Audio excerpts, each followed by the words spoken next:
வணக்கம். ஆன்மீக அன்பு நெஞ்சங்களுக்கு சங்கர சுப்பிரமணியத்தின் அன்பார்ந்த வணக்கங்கள்.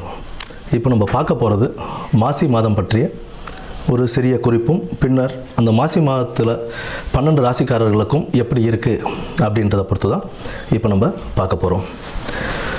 இந்த மாசி மாதம் அப்படின்னு எதுக்கு ரொம்ப சிறப்பு வாய்ந்ததாக இருக்குது அப்படின்னு பார்த்தோம்னா, ஆன்மீகம் மற்றும் தெய்வ வழிபாடுகள், ஆன்மீகம் சார்ந்த எந்த ஒரு காரியங்கள் செய்கிறதாக இருந்தாலும் தெய்வ வழிபாடுகளுக்கு உகந்த ஒரு மாதமாக இந்த மாசி மாதம் ஒரு சிறப்பான மாதமாகவே இருக்குன்னு நம்ம சொல்லலாம்.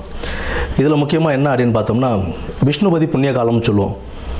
விஷ்ணுபதி புண்ணிய காலம் அப்படின்றது மாசி 1ஆம் தேதி, அதாவது 13ஆம் தேதி மாசி மாத பிறப்பு அன்னைக்கு நமக்கு பின்னிரவு, அதாவது விடியற்காலை அந்த 1:30 மணின்னு சொல்லுவோம் இல்லைங்களா, 1:30 மணிலேருந்து காலை 10:30 மணிக்குள்ளே விஷ்ணு பகவானை நம்ம வழிபடுறதுனால அந்த நேரத்தில் நம்ம வழிபடும் போது நம்மளுடைய 7 ஜென்ம பாவங்களும் தீரும் அப்படின்றது ஒரு நம்பிக்கையாகவே இருக்குது நமக்கு. மேற்படி செல்வ வளமும் எல்லாமே நமக்கு கிடைக்கும் அப்படின்ற ஒரு இதுவும் உண்டு.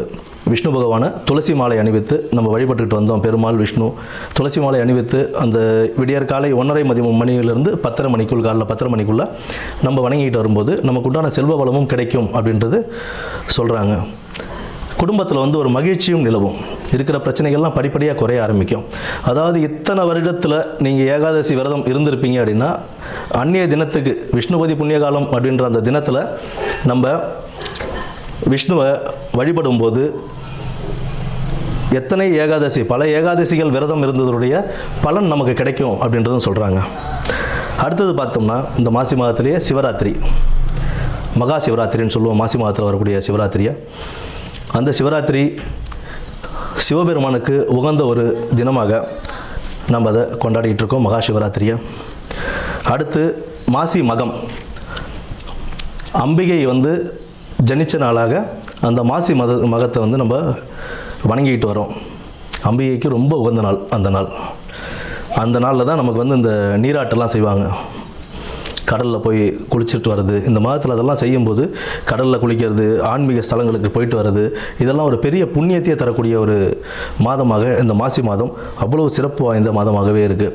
இந்த மாசி மாதத்தில் பெண்கள், திருமணமான பெண்கள் தாலி பிரித்து கோத்தாங்க அப்படின்னா அவ்வளோ விசேஷம். அடுத்தது இந்த பூணல் அணிவிக்கும் இதுவும் சொல்லுவாங்க. மாசி பூணல் பாசி படியாதுன்னு சொல்லுவோம். மாசி மாதம் பூணல் அணிஞ்சால் அவ்வளோ விசேஷமாக கருதுவாங்க. புதுசாக பூணல் போடுறாங்க அப்படின்னா, யஜ்ஞோபவிதாரணம் செய்கிறாங்க அப்படின்னா, அதுக்கு மாசி மாதத்தை மேக்ஸிமம் ஆட்கள் மாசி மாதம் தான் தேர்ந்தெடுப்பாங்க. ஏன்னா அவ்வளோ விசேஷமான ஒரு மாதமாக இந்த மாசி மாதம் இருக்குது. அது மட்டும் இல்லாமல் புனித நீராடுதல், விரதங்கள், குலதெய்வ வழிபாடு, இதெல்லாம் நம்ம பண்ண இந்த மாதத்தில், இந்த மாதம் ஃபுல்லாகவே ஒரு சிறப்பான மாதம் தான். ஆன்மீகத்துக்கும் தெய்வ வழிபாடுக்கும் ரொம்ப ஒரு சிறப்பான ஒரு மாதமாகவே இந்த மாதம் அமையும். இனி வரப்போவது 12 ராசிகளுக்கு உண்டான பலன்களை என்னன்னு நம்ம பார்ப்போம். நன்றி, வணக்கம். சதய நட்சத்திரக்காரங்களுக்கு இந்த மாசி மாதம் எப்படி இருக்குது அப்படின்றத நம்ம பார்ப்போம். குடும்பத்தில் மகிழ்ச்சியும் அமைதியும் நிலவக்கூடிய ஒரு மாதமாகத்தான் இந்த மாசி மாதம் சதய நட்சத்திரக்காரங்களுக்கு அமைதுங்க. நண்பர்களின் ஒத்துழைப்பும் நல்லபடியாக கிடைக்கக்கூடிய ஒரு மாதமாக இந்த மாசி மாதம் இருக்குது. சக ஊழியர்கள் மற்றும் மேலதிகாரிகளும் நல்ல ஒத்துழைப்பு கொடுப்பாங்க. பழைய பாக்கிகள் வசூலாகக்கூடிய ஒரு நல்ல மாதமாகத்தான் இருக்குது. ஏற்கனவே கொடுத்த கடன்லாம் கொஞ்சம் கொஞ்சமாக உங்களுக்கு வசூலாக ஆரம்பிச்சிடும். அதற்குண்டான ஆயத்த பணிகள் நீங்கள் செய்ய ஆரம்பிக்கலாம். அது உங்களுக்கு நல்லபடியாகவே கிடைக்கும். சக ஊழியர்களுடனும் மேலதிகாரிகளுடனும் ஒத்துழைப்பு கிடைக்கும். அதே சமயத்தில் நீங்களும் அவங்களுக்கு கொஞ்சம் அனுசரிச்சுட்டு போக வேண்டியது ரொம்ப ஒரு முக்கியமான ஒரு விஷயமாகவே இருக்கக்கூடியது. கடின உழைப்பின் மூலம் நல்ல ஒரு வெற்றிக்கனியை பறிக்கக்கூடிய ஒரு மாதமாக இந்த மாதம் உங்களுக்கு அமைஞ்சிருக்குங்க.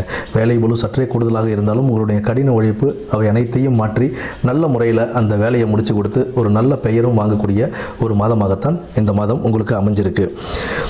போட்டிகள் பொறாமைகளை சமாளிக்கக்கூடிய ஒரு மாதமாகவும் இந்த மாதம் இருக்குது. எதிரிகள் தொல்லைகள் சற்று உங்களுக்கு கொடுத்துக்கிட்டே இருந்தாலும் அதெல்லாம் மீறி நீங்கள் வெற்றிக்கனியை பறித்து எடுத்துடுவீங்க. அதில் எந்த ஒரு மாற்றமும் கிடையாதுங்க. இதில் மன உளைச்சல் இதெல்லாம் உங்களுக்கு அதிகமாகக்கூடிய மாதமாக இந்த மாதம் இருக்குது. மன உளைச்சலிருந்து விடுபடணும் அப்படின்னா உங்கள் மனசில் எதையும் கொண்டு போய்க்காதீங்க. எந்த ஒரு பிரச்சனையாக இருந்தாலும் டேக் இட் ஈஸின்னு கொண்டு போயிட்டு அப்படியே விட்டுறது தான் நல்லது. தேவையில்லாமல் மனசஞ்சலங்களும் கசப்புகளும் ஏற்பட உங்களுக்கு தேவையில்லாத மனம் கொஞ்சம் டல்லாகி போகக்கூடிய, மைண்டு கொஞ்சம் ரெஃப்ரெஷ் பண்ணாமல் அது பாட்டுக்கு டல்லாகிடுச்சு அப்படின்னா உங்களால் எந்த தொழிலையும் எந்த வேலைகளையும் நிம்மதியாக செய்ய முடியாது. தொழிலையும் வியாபாரத்திலையும் நல்ல முன்னேற்றம் உண்டு. உடல் ஆரோக்கியத்தை சற்றே பேணி காக்க வேண்டும்.